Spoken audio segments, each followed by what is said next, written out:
সকালের পার্কে হালকা সূর্যোদয় আর পাখিদের গান শোনা যাচ্ছে। রিমি আর ঝিমি দুই বোন। রিমি ঝিমি দুজনে একসাথে পার্কে হাঁটছে। ও দিদি, আজকে রোদটা কত সুন্দর। চল আজ আমরা একসাথে অনেক মজা করব। ঠিক বলছিস রিমি, আর এ সময় পার্কটা অনেক শান্ত। ফুল আর পাখির গান শুনতে আমার খুব ভালো লাগে। আমার বুঝি ভালো লাগে না? ও মা, তোর ভালো লাগবে না কেন? তোর ভালো লাগা আর না লাগা আমার থেকে ভালো কে জানে শুনি। তুই আগের মতো এখন আর আমাকে ভালোবাসিস না। সবাইকে নিয়ে ভাবস, শুধু আমি ছাড়া। তুই একদম বোকাই রয়ে গেলি। হঠাৎ রিমির চোখ পড়ল অসুস্থ একটি পাখির দিকে। দিদি, ওই দেখ পাখিটা পড়ে আছে। কি হয়েছে পাখি? চল না গিয়ে দেখি।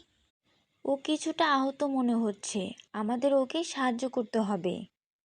চিকু, আরাম করো, আমি আর ঝিমি তোমায় সাহায্য করব। ওকে তো সুস্থ করে তুলতে হবে।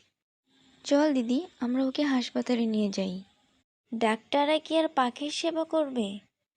কেন করবে না, আমরা ডাক্তারবাবুকে অনুরোধ করব। চল রিমি, আমাদের গ্রামের ওই রফিক ডাক্তারের কাছে নিয়ে যাই।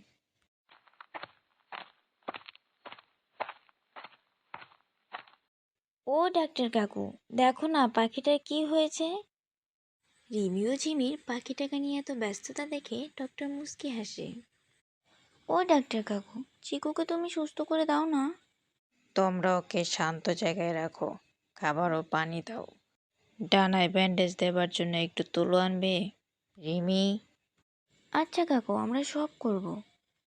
ডাক্তার কাকু পাখিকে ব্যান্ডেজ করে দেয়। এরপর রিমি ঝিমি দুজনে পাখিকে ওদের বাড়িতে নিয়ে আসে।